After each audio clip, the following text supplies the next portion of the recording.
bonsoir. Bienvenue à vous tous pour ce récital poétique. On est très heureux de pouvoir accueillir le poète Abdelatif Lahabi et la violoncelliste Lola Malik. La Fondation Jardin Majorel et le musée Saint-Laurent Marrakech ont été approchés par Karine Jacob, éditrice des éditions du Sirocco, pour mettre en avant la réédition par les éditions du Sirocco des œuvres poétiques de Abdelatif Lahabi en 2 volumes publiés en 2018.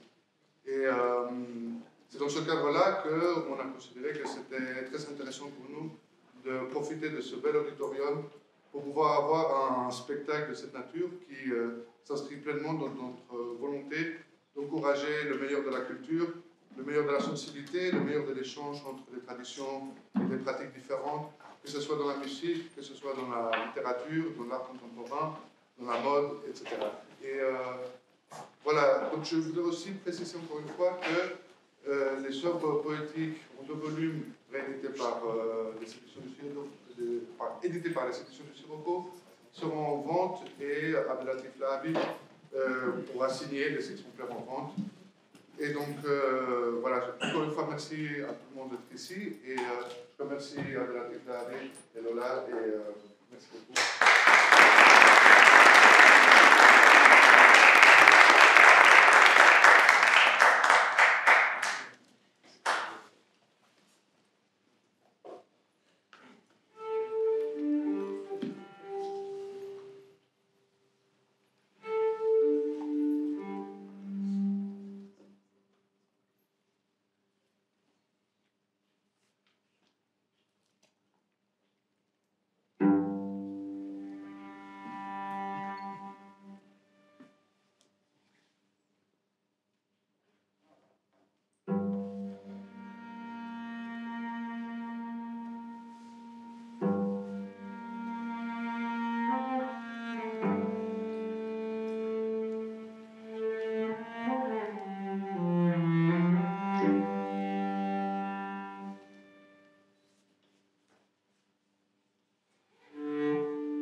L'énigme. Au miroir incorruptible de la page, impossible de mentir. Je sais maintenant qu'aucun calcul savant, aucune intelligence supérieure ne pourront m'éclairer de mon vivant sur l'énigme de l'univers. Devant celle-ci, même la poésie la plus aventureuse doit honnêtement rendre les armes. Je mourrai donc idiot. Vassa. Paris-Orly. Tu es aux premières loges du tapis roulant, avec la valise rouge que tu as étraînée pendant ce périple. Quand elle sort après longue attente, tu as de la peine à la reconnaître. On dirait qu'elle a traversé les boyaux d'une mine de charbon. De plus, elle est toute déglinguée. Quel inquisiteur s'est plu à la visiter sans aménité, alors que tu avais mis tes poèmes à l'abri dans ton bagage à main? Alors, arrête ton cinéma, te ravises-tu? L'Inquisition d'aujourd'hui enfile des gants et utilise les rayons. Elle a d'autres martels en tête. Toi, tu t'es rasé la barbe. Attends. Et ne pense plus que la révolution est pour demain. Après-demain, peut-être. Si tu réussis à mettre au point, dans ton laboratoire secret, un vaccin de cheval contre la bêtise triomphante. Ce n'est pas une histoire fracassante. Ce n'est pas une histoire fracassante. On ne voit d'ailleurs pas à qui on pourrait la raconter. L'homme dont il est question se révèle un jour, d'entre les jours, et ne sait plus où ni qui il est. Le lieu, l'époque, l'entourage, le sexe, la langue. Il ne panique pas et s'abstient de bouger. Et dans la faible lueur de conscience qu'il a gardée, il n'a qu'un désir, que cet état se prolonge et, si possible, devienne définitif. Le dénouement intervient sous forme d'un besoin pressant. Maudite vessie, ennemie de la métaphysique.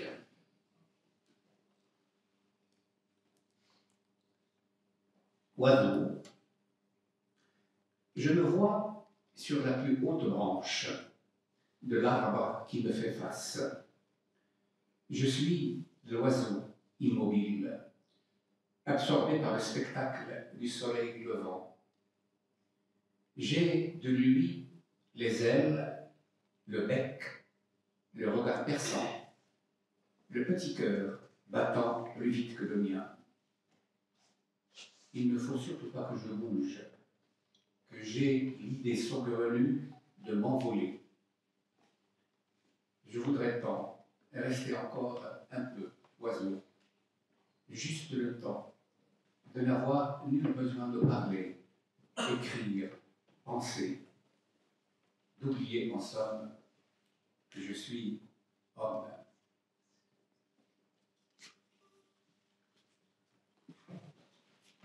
J'ai été donc, moi aussi, un enfant. J'ai été donc, moi aussi, un enfant. J'ai senti ses premières sensations. J'ai été dans son incompréhension du monde des adultes. Violence, hypocrisie, hystérie. J'ai pleuré de ses larmes pour un oui ou pour un non. J'ai été dans son émerveillement par les contes de la grand-mère ou de l'oncle. J'ai été emporté par son sommeil, si profond, si paisible, et me suis réveillé dans son réveil, sans amertume, dans la bouche. J'ai appris goulûment ses premières expressions et fredonné ses comptines. J'ai joué le plus sérieusement du monde à ces jeux et eu son irrésistible tentation de tricher. J'ai ri à gorge déployée de son rire cristallin, sans une once de cruauté. J'ai scruté avec ses yeux les animaux, les plantes, les cailloux, et les ai dotés sans hésiter d'une âme. Je leur ai parlé avec des mots de son invention, et ils m'ont répondu sans se faire prier. Avec lui, j'ai ressenti la vraie faim, la vraie soif, le besoin impérieux du petit chien d'être caressé. J'ai prié comme on le lui avait appris, sans rien comprendre. J'ai cru aux fantômes, aux djinns bienfaisants et malfaisants, au ciel qui tombe sur la tête, à la marque d'infamie qui apparaît sur le front en cas de péché, aux signes avant-coureurs de la fin du monde. J'ai eu une peur bleue du tonnerre, des serpents, des scorpions, et par-dessus tout, de la malédiction jetée sur sa tête par le Père et surtout la Mère. J'ai menti pour me tirer d'affaire et bravé déjà quelques interdits. Je me suis délecté de son inconscience et j'ai gardé sur mes lèvres son sourire de Joconde. Longtemps après, j'ai fait tout ce qui était en mon pouvoir pour ne pas démériter de lui. Et maintenant, de son éloignement irrémédiable, je reste inconsolable.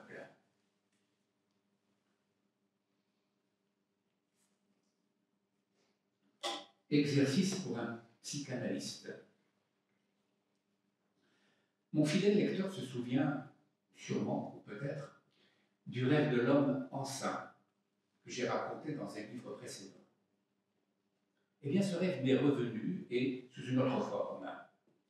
Et puisqu'il est revenu, c'est qu'il correspond à une structure quelconque de mon psychisme et doit révéler quelque affection, frustration ou fantasme sur lesquels je n'ai nulle envie de discourir. Alors je le livre tel quel, en pensant d'abord au plaisir du lecteur et incidemment à l'exercice qu'un psychanalyste pourrait tirer de cette matière. Il y a eu dans ce rêve plusieurs épisodes dont je ne me souviens plus. Seul le dernier m'est resté. J'étais enceint et ressentais les premières douleurs de l'accouchement. Comment décrire mon état d'âme? Je n'avais pas peur, non. Et pour être franc, je dois dire que je désirais l'enfant que j'allais mettre au monde. Je m'étais d'ailleurs assuré à l'avance que je n'étais pas victime d'une illusion et que l'enfant était bel et bien dans mon ventre et non dans ma jambe, par exemple. Comme ce qui était arrivé au personnage d'un conte que me racontait ma mère, celui de l'homme qui avait croqué par mégarde une pomme de grossesse acquise par sa femme stérile auprès d'une magicienne.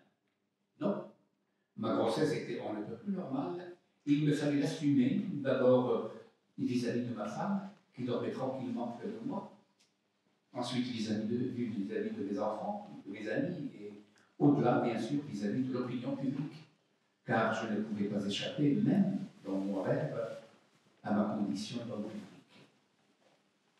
Les contractions qui devenaient plus rapprochées m'avaient fait oublier un moment ces tourments. Je ne pensais plus au bébé. Je ne pensais plus qu'au bébé, à son visage, ses yeux, ses petits doigts aux longs ongles transparents. Je pensais aussi au nom que je devais lui donner. Ce casse-tête domina bien vite le reste. Je trouvais des prénoms plus insolites les uns que les autres. Pour une fille, elle, d'aube, n'a qu'une dent, Solette, dévoilée, négresse blanche. Pour un garçon, des noms d'arbres exclusivement. Bicocoulier, jacaranda, magnolia, platane, solrieur. J'en étais là de ma quête du nom, quand, Front, l'enfant descendit, s'engagea et sortit de mon ventre comme un pain de sucre. Des youyous s'élevèrent autour de moi, parmi lesquels je reconnus celui de ma compagne. Il couvrit peu à peu les autres et ne s'arrêta plus. Ah, j'étais heureux, mes amis. Mon cœur palpitait comme un aigle qui s'apprête à prendre son envol. Je me disais avec fierté, enfin, je vais devenir l'égal de la femme. Sur ce, mon rêve prit fin. Le réveil matin poussait ses yo-yo électroniques. J'ouvris les yeux à contre-cœur pour constater la réalité prosaïque et assez dure d'une simple érection.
Les épaules et le fardeau. À l'heure du dîner, les images annoncées comme insoutenables. On détourne les yeux, ne sachant plus ce qui distingue la décence de l'indécence. Et quand on regarde, la ligne est tout aussi mince entre lâcheté et courage. À la fin du repas, il arrive qu'on se demande si l'on n'a pas mangé la chair de son prochain, plus précisément celle de ses propres enfants. Le match de foot ou le film en prime time vient à point nommé balayer ces petits soucis. Plus que les déchets radioactifs, les pollutions nocturnes, les rejets industriels, les pets des vaches, le délestage des bateaux pirates, l'haleine fétide des politicards, la déjection des porcs, les miasmes délétères des informations, le dégueulis des réclames, la pornographie du crime, plus que 1000 décharges publiques déversées quotidiennement sur nos têtes, l'argent, Dieu unique, a tout pollué, des racines de la terre à la voûte du ciel. À l'inverse de son auguste cousin, il a décidé de détruire le monde en 6 jours. Du droit de t'insurger, tu useras, quoi qu'il advienne. Du devoir de discerner, dévoiler, lacérer chaque visage de l'abjection, tu t'acquitteras à visage découvert. De la graine de lumière dispensée à ton espèce, chue dans tes entrailles, tu te feras gardien et vestal. À ces conditions préalables, tu mettras ton vrai nom, homme de parole, ou poète, si l'on veut. Ce n'est pas une affaire d'épaules ni de biceps que le fardeau du monde. Ceux qui viennent à le porter sont souvent les plus frêles. Eux aussi sont sujets à la peur, au doute, au découragement. Et on arrive parfois à maudire l'idée ou le rêve splendide qui les ont exposés au feu de la gêne. Mais s'ils plient, ils ne rompent pas. Et comme par malheur fréquent, on les coupe inutiles, ces roseaux humains savent que leur corps nardé par la traîtrise deviendront autant de flûtes que des bergers de l'éveil en boucheront pour capter et convoyer jusqu'aux étoiles la symphonie de la résistance. Supposition. À supposer une naissance sans douleur, une histoire vierge, l'air entièrement renouvelé, les océans nettoyés à fond, l'eau de source à elle seule prodiguant nourriture et connaissance, le vent propice, ramenant du large les harmonies savantes qui ont présidé à la création, des animaux libres portés sur la beauté, veillant sur les espèces rares, à supposer une nouvelle demeure pour la langue et l'idée, à supposer ce que tout un chacun désire au plus profond de lui-même, une vie de rechange, où l'on choisirait librement ses géniteurs, son lieu et sa date de naissance, son nom et son sobriquet, sa ou ses langues intimes, sa religion si besoin est, ses amours uniques ou multiples, la couleur de ses idées, ses combats mûrement réfléchis, sa maison avec son arbre tutélaire, son errance et ses pèlerinages. Et tant qu'à faire, quelques secrets ne faisant de mal à personne, comme celui d'un double intime à qui l'on pourrait se confier sans risque de se trahir ou d'être trahi. Quelques futilités pour se distinguer de la masse, comme de rire de ce qui n'est apparemment pas risible, de pleurer quand l'ambiance est à la fête, à supposer une vie que l'on créerait librement de A à Z, à supposer la femme et l'homme guéris de la peur, de la soumission, n'ayant rien à acheter, rien à vendre, soulagés de la possession, toujours amoureux, toujours mortels, à supposer une vie sans sa battante, après laquelle il n'y a ni regret ni remords, un conte que l'on se transmet depuis les commencements et que chacun meuble interprète à sa façon, à supposer un épisode inédit de la Genèse qui verrait surgir un nouveau continent où de plus chanceux que nous connaîtrait enfin la saison manquante. L'utopie serait alors dans son élément. Du rêve à la réalité, il y aurait des délais raisonnables et à coup sûr des passerelles.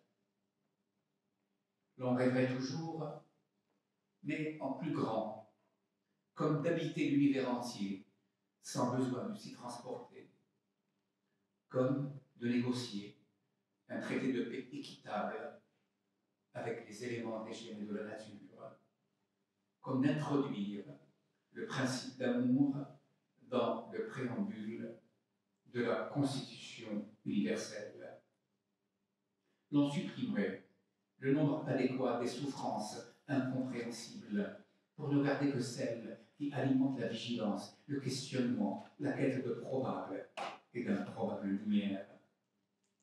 L'on prendrait soin, comme de la prunelle de nos yeux, de chaque goutte d'eau, chaque grain de sable, chaque particule de l'air, et encore plus près de nous du fragile, du balbutiant, de l'éphémère, de ce qui, au fond de l'être, persisterait de la solitude et de la peur. La mort déchirante, dégradante, ferait place à une disparition discrète, propre, dont tout un chacun comprendrait les raisons, saluerait l'élégance.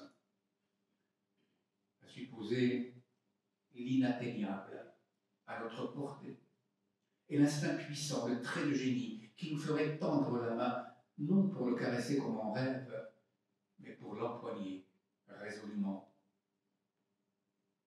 À supposer de notre aventure l'incroyable qui repartirait de plus belle.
Amour, Jacaranda.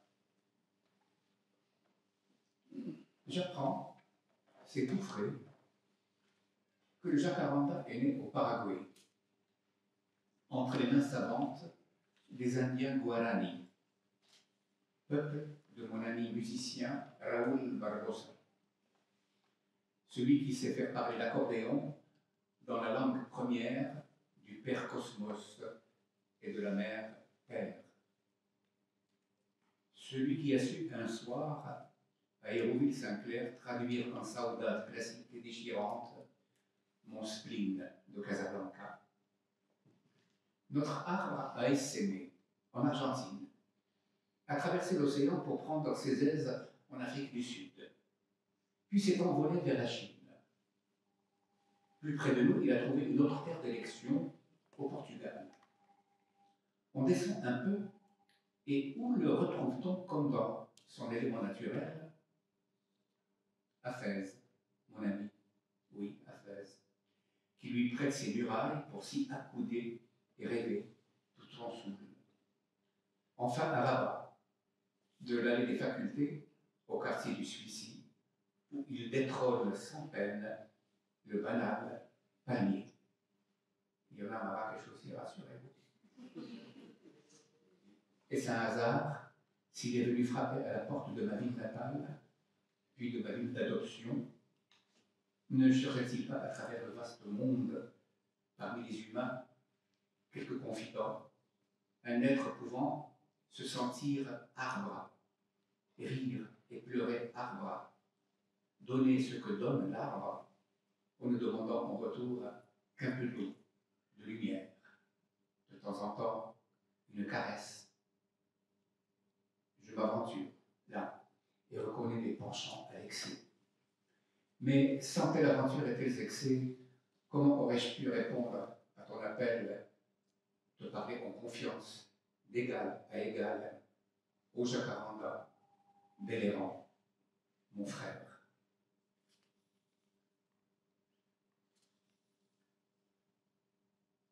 Saisissant au mot l'adage marocain, mange selon tes envies et habite-toi selon l'envie des autres. Je prends plaisir à choisir tes habits, sachant que ce faire confine pour toi à la corvée. Tu rechignes à me suivre dans les magasins où j'ai repéré d'avance l'ensemble que je trouve à mon goût. Le nouveau manteau qui te siérait encore mieux que le précédent. La couleur du chemisier qui n'agresserait pas le teint frais de ta peau. La paire de chaussures qui tiendrait bien tes chevilles si fragiles. Parfois, je me trouve être le seul homme dans les rayons pour femmes, celui de la lingerie fine y compris. Un peu penaud, un peu bravache, peut-être un peu voyeur aux yeux des vendeuses. Mais je n'en ai qu'une. Je pense uniquement à toi, à ta joie proprement enfantine, quand tu essayes un nouvel habit, te soumets avec inquiétude au jugement du miroir et trouve malgré tout qu'il se prononce en ta faveur. La question du genre. Elle était une fois. Vous souvient-elle? Quelle heure est-elle? Elle fait jour, très belle, un peu chaude. Plaît-elle? Bientôt elle fera nuit et froide. Pourvu qu'elle ne pleuve pas des cordes, ne vente pas à décorner les bœufs, ne jette pas à pierre fendre. Elle vaut mieux ne pas trop s'avancer. Mais elle n'est pas interdite d'espérer. Elle était temps de chamailler le langue de Molière sur son tenace parti pris masculin et de l'amener à reconnaître enfin l'égalité pleine et entière entre il et elle. Chanson. De la chanson qui sera nôtre et peut-être nous survivra. Je n'ai dans la tête, au paradoxe, qu'une ritournelle, un air obsédant. À quoi me sert d'être poète, un peu magicien selon la rumeur, dompteur de mots, si je n'arrive pas à inventer de cette chanson mes paroles? J'ai beau écrire dans ma tête, puis sur la feuille, sur la page du ciel et des vagues, sur l'argile et les arbres. J'ai beau écrire sur ma poitrine et mes ongles, sur la rosée et le vent, sur la joue de l'enfant et la bouche de la femme. J'ai beau écrire sur la robe de la nuit et les gradins de l'aube, sur la planche invisible du destin et le fil tendu de la mémoire. J'ai beau écrire dans le ventre de la baleine, sur les arcs-en-ciel et les étoiles filantes, sur les oiseaux d'acier, les bottes et les armes qui pleuvent.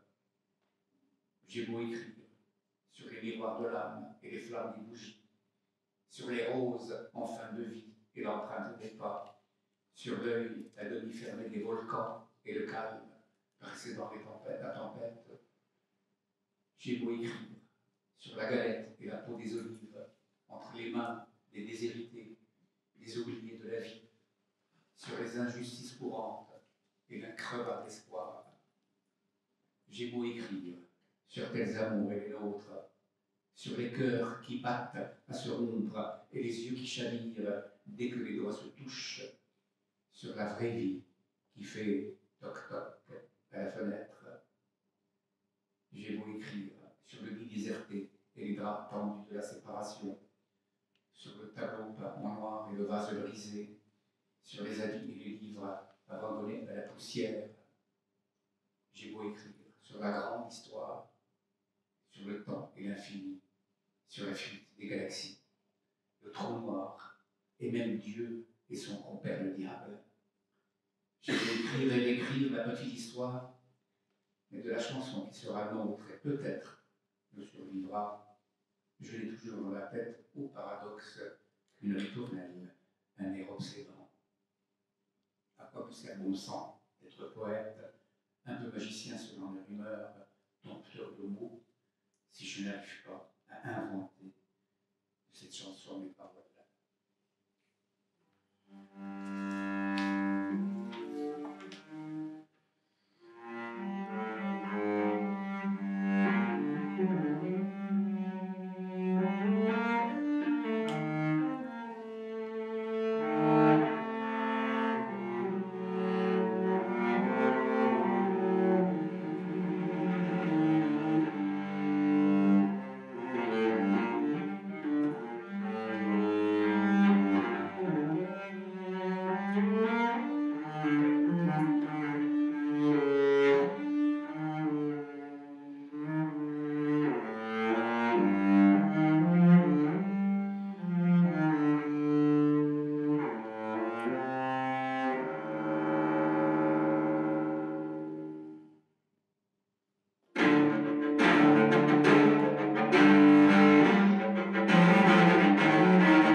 Ce fruit amer de la connaissance. Au cimetière intercommunal, tu es allé te recueillir sur une tombe. C'est bien ça, dans un cimetière qu'aurais-tu pu faire le tout.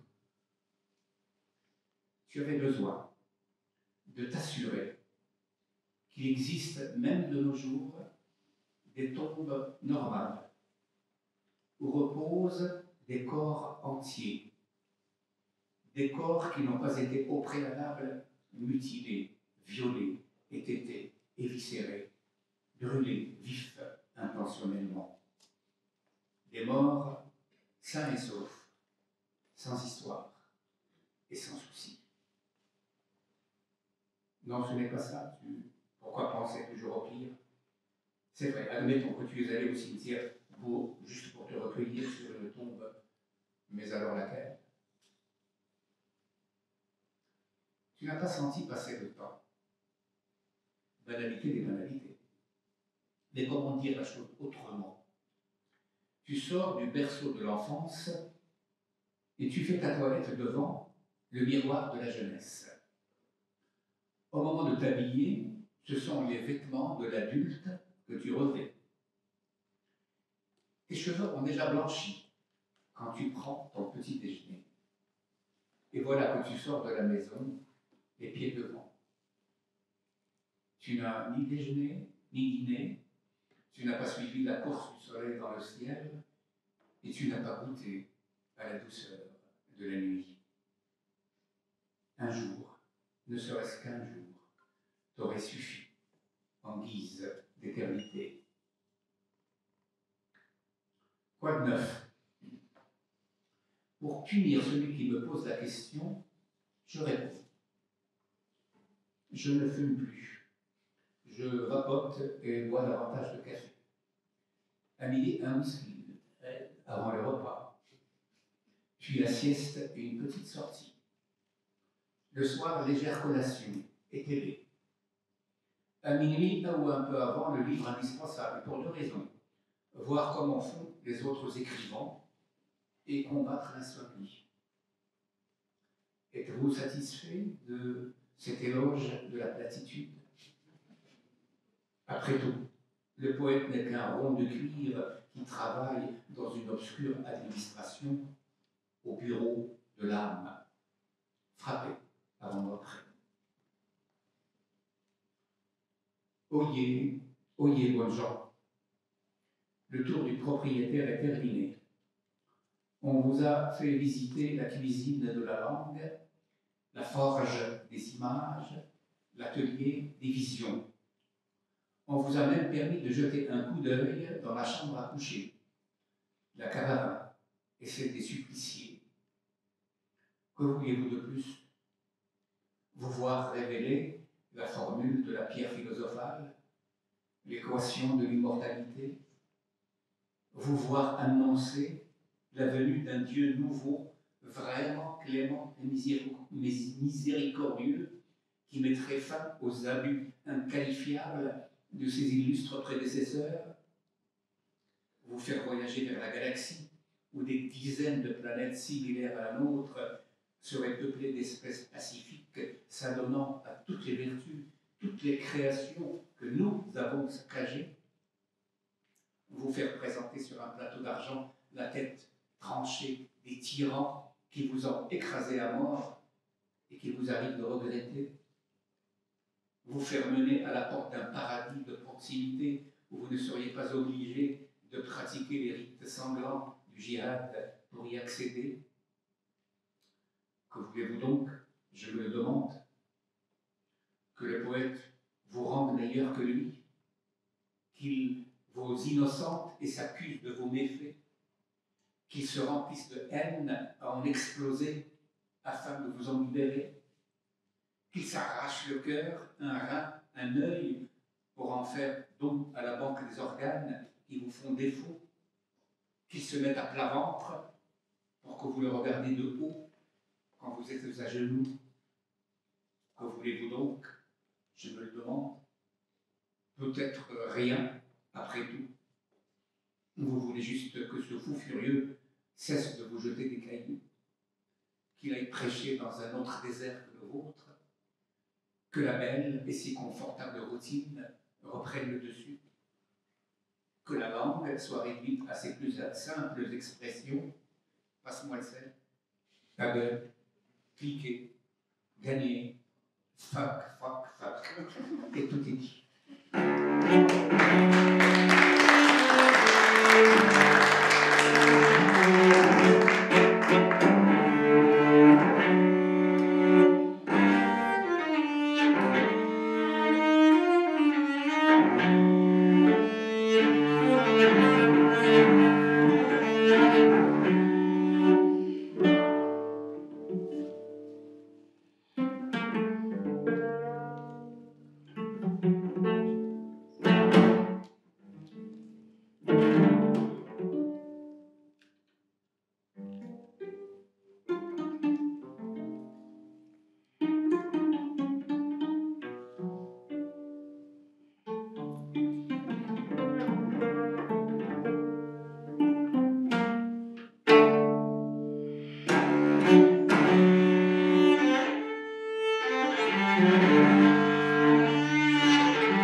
La coupe est pleine.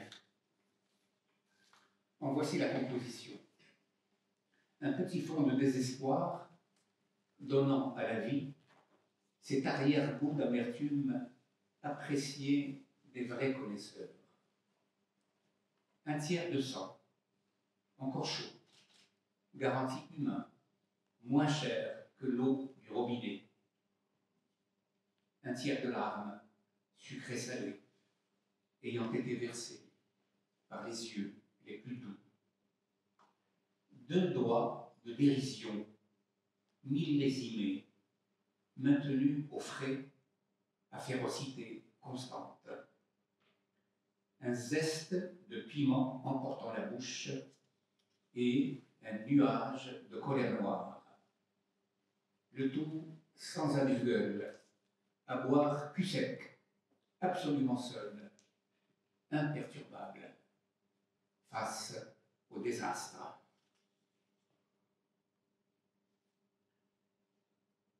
Aylan de Syrie. Je ne me pardonne pas de n'avoir rien écrit quand il le fallait sur le petit Aylan. Comme le monde entier, j'avais vu la photo prise de lui par Nilüfer Demir. L'enfant légèrement potelé, couché sur le sable de cette plage de Bodrum, en Turquie. Sa tête parfaitement ronde et sa tignasse dorée que le coiffeur a récemment rafraîchie. Il dort tout habillé.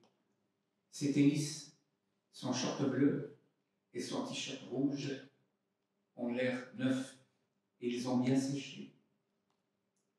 Il repose sur le côté droit, la tête tournée non vers le levant, mais vers le couchant.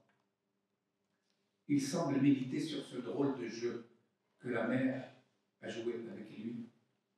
Après l'avoir porté sur son dos et fait sauter sur ses genoux, elle l'a, sans crier gare, jeté brutalement. Ignorait-elle qu'un enfant de 3 ans ne sait pas nager? Je n'ai rien écrit quand il le fallait sur Aylan. J'avoue que jusqu'à aujourd'hui, ce manquement m'a poursuivi, comme si j'étais qu'un.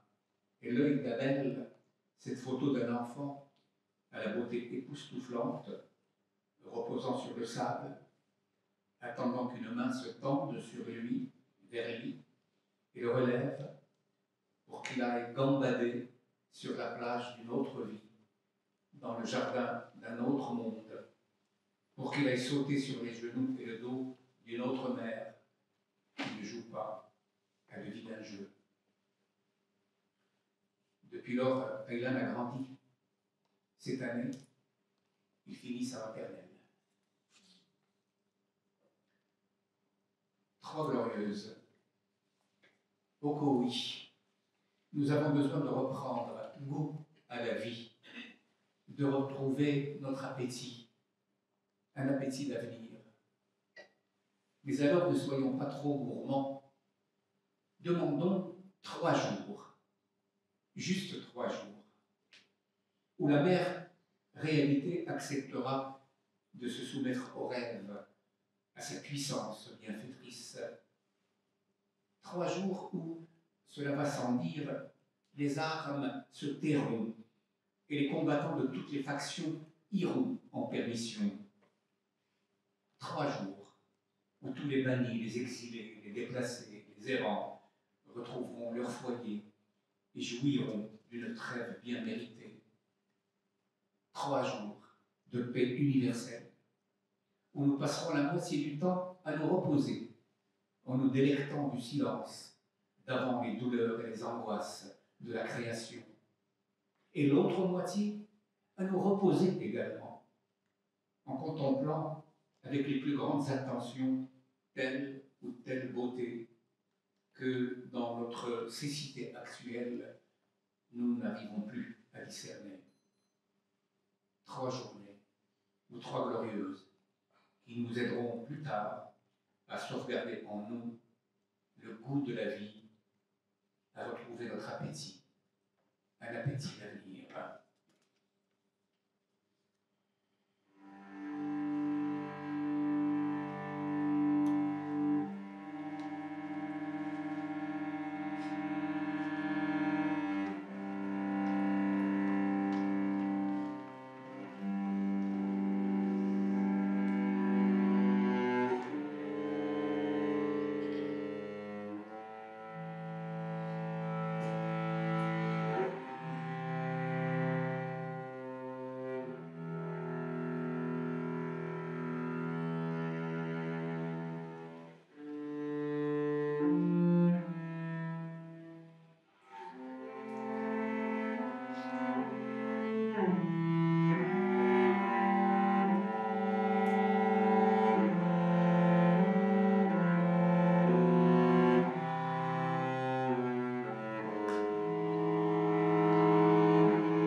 j'atteste. أشهد أن لا إنسان إلا الذي يرتعش قلبه بالحب لكل إخوته في الإنسانية، الذي يتطلع بشوق من أجلهم أكثر مما لنفسه إلى الحرية والسلام والكرامة، الذي يؤمن بأن الحياة أكثر قداسة من معتقداته وآلهته.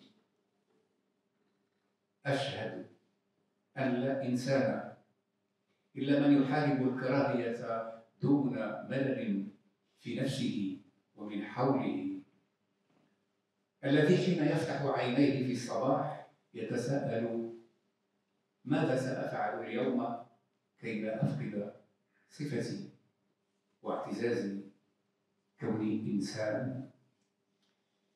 J'atteste qu'il n'y a d'être humain que celui dont le cœur tremble d'amour pour tous ses frères en humanité, celui qui désire ardemment, plus pour eux que pour lui-même, liberté, paix, dignité, celui qui considère que la vie est encore plus sacrée que ses croyances et ses divinités.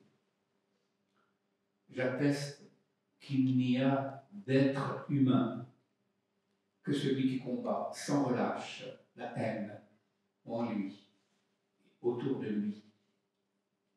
Celui qui, dès qu'il ouvre les yeux au matin, se pose la question: que vais-je faire aujourd'hui pour ne pas perdre ma qualité et ma fierté d'être homme? Comme un bœuf. Comme un bœuf refusant de porter des œillères, je tire la charrue de l'espoir. La terre à labourer est devenue vraiment dure. Les socs n'y résistent plus. Il m'en faut 2, 3 pour creuser un seul sillon. Comme un bœuf, je tire la charrue de l'espoir, en y mettant toute mon énergie et ma hargne. Je ne me pose plus les questions du depuis quand et pourquoi. Je tire parce que je ne peux pas faire marche arrière, laisser en déshérence le champ que le sort m'a désigné il y a fort longtemps pour y planter ma brassée de rêves. Comme un bœuf, je tire la charrue de l'espoir. Maintenant j'ai blanchi sous le harnais, j'ai mal aux épaules, au dos, aux genoux, et plus douloureuse encore à l'âme. Mais je ne peux pas m'arrêter. Nous autres bœufs, on n'a pas le droit au congé, encore moins à la retraite. On doit tirer sans lever la tête ou se perdre dans ses réflexions jusqu'à ce que l'on tombe d'un coup pour ne plus se relever. Comme un bœuf, je tire la charrue de l'espoir. Il ne m'a pas échappé que l'époque où nous vivons est sombre, que l'équilibre de la planète est en train de se rompre, que des fous encore plus furieux que ceux dont nous parlent nos livres d'histoire prennent ici et là les rênes du pouvoir, que des tueurs portant des brassards de sauveteurs circulent parmi nous à visage découvert. Comme un bœuf, je tire la charrue de l'espoir et je refuse toujours de porter des œillères. Je vois bien que les graines fécondes que j'espère voir semées après mon labeur deviennent rares quand elles ne sont pas trafiquées et accaparées par les marchands des fausses espérances. Mais comme tout bœuf qui se respecte, je suis buté et je continue à creuser sans me plaindre. Parfois, je sens à mon côté une présence, et sur mon échine, la caresse d'une main secourable. J'entends une voix habitée me murmurer « Courage, frère, encore un petit effort, il faut bien finir la tâche. » Et tout boeuf que je sois, j'en suis ému jusqu'aux larmes. Alors je tire et continuerai à tirer jusqu'à ce que la nuit, la grande, envahisse ma conscience. Finale. Faute d'inspiration, ma complainte touche à sa fin, en même temps que le monde auquel j'ai appartenu. Je ne sais si, dans le vacarme sidéral, mon mince filet de voix aura quelque chance d'être entendu. Si ce que j'ai tenu à consigner, pour mémoire, dirions-nous, retiendra l'attention d'un chercheur un peu fou, d'une âme sensible, ayant eu vent de cet art archaïque que nous autres humains appelions poésie et considérions encore, du moins dans certaines contrées, comme le maître des arts, le guide des égarés, dans les cercles de l'enfer du monde, dans la jungle et l'océan sans rivage de cette singulière aventure que nous avons vécue. Peu importe, j'aurais fait dans le sillage de mes prédécesseurs émérites mon devoir d'homme. J'aurais essayé de déchiffrer les hiéroglyphes de l'avers et l'envers de l'humain. J'aurais égratigné avec les moyens du bord la férule de l'oubli. J'aurais gravé sur les terres des voix, des cantilènes, des cris, des bribes d'histoire, des dates sans commentaire, des mots d'adieu repris à des stèles funéraires, des chemins d'exil, des bateaux de retour, des nervures d'arbres, des silhouettes d'oiseaux, des corps de femmes, des traces de pas, des cours de fleuve, des dessins d'enfants, une main coupée, un cœur nu, un lever de soleil que j'ai imaginé le premier sur terre, une étoile que j'ai souvent visitée dans mes rêves éveillés, un homme debout, les pieds fermes, la tête haute, et dans ses yeux où perle une larme subitement agrandie à la dimension du ciel, j'aurais gravé en pointillé la flèche de l'infini. J'aurais marqué cette page et refermé le livre.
brillamment son rôle aujourd'hui.